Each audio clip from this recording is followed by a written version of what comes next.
As I mentioned too, I had some things arriving from an auction where I won a number of pieces, and this is one of them. I just recently acquired this like last week. Listed in the catalog, it was for Austrian straight pull model 1888/90, which would be the purpose-built guns in 8x50 rim. But I guess from my research, like I said, I'm not an expert. Sometimes I have to look into this. What I did end up with, which I believe is called the 1888/95. And the reason for this is, and I noticed from the markings, we'll go over it, this rifle has M95 style sights put on it. Here, I'll show you in comparison. I have an M95 rifle, and as you can see, the M95 rifle, it's basically a very similar sight. Okay, so this gun was reworked sometime in World War I and rebarreled. And also, I believe it was rebarreled because if you look, when they rebarreled it, the serial numbers they put on there are pretty large stamped serial numbers. And the markings on this has a Steyr factory mark, and the only thing on the barrel is a T. Now most of the Austrian guns will have the date of issue and the acceptance stamp from the military here, but this doesn't. And the serial numbering is different than the standard serial. The numbers are like larger. So this is a pretty unusual gun. It's something that I thought I had, but I got something different. And again, much like the 86, like I said, it's the same action as the 86, straight pull, but instead of using these big black powder bullets, they were all for the 8x50 rim, which loads just like our M95 down there, and then it's a straight pull. And again, this gun does not have any locking lugs on it. It uses that wedge in the back. So we'll pull the bolt out, take a look at what we got on this gun. And again, we have our wedge. This one's in a lot better shape. Not as beat up as the other, no cracks.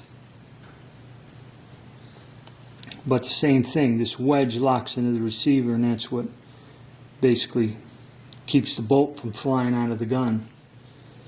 Is when you're in, I'll take the nickel out.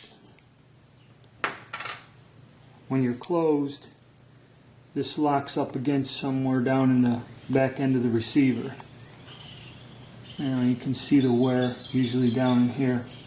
So that's how these older guns are. Now these were originally designed for black powder.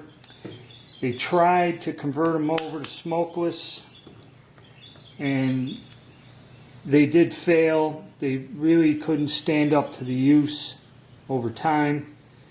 And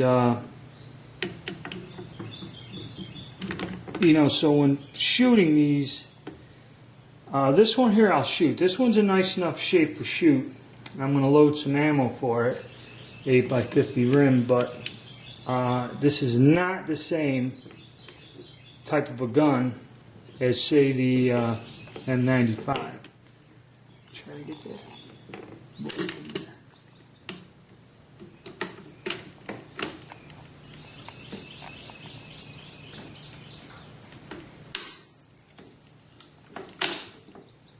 One thing that was neat about this gun, which I kind of made out in a way, is it come with this wild bayonet with it. Came with the gun.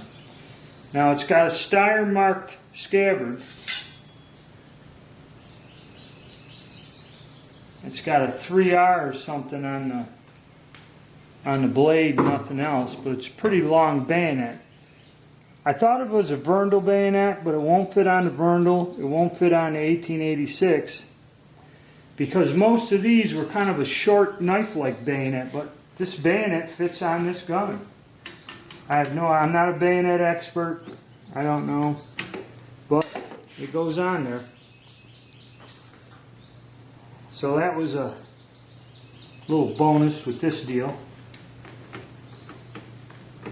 Makes for a pretty long weapon with this bayonet affixed. You know, in all the photographs that I've seen, they have a much shorter bayonet that goes on this gun. So I don't know if this is a variation or something modified from someone else or something. And like I said, if I do eventually shoot these guns, I'm going to go over something in terms of safety. This is the bolt out of an M95. Now, we've seen the other bolts that come out of these earlier guns with a wedge. The M95 bolt, I'm trying to do this without catching my fingers.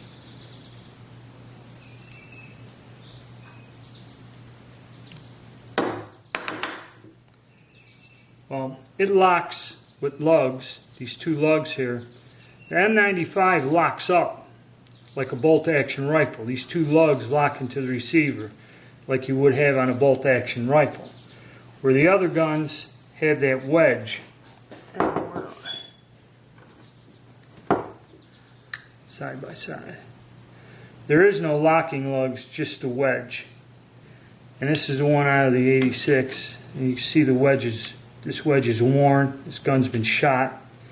Probably somebody shooting it with some sort of smokeless powder load and crack that block over time. So we'll have to see with this, but that's the difference. When the guns evolved to the 95s, we had a much stronger rifle, a better rifle, and when you're shooting these older guns with this style here, the 1886, 1888 style, I kind of would either stick with, some guys use black powder or a black powder substitute.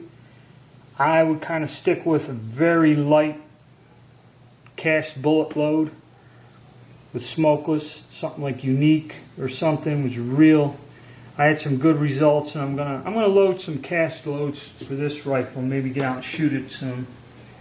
Now, you know, just discovering that crack with the 11mm, I may have to do some more checking and have that rifle looked at a bit more closer before we try to fire that.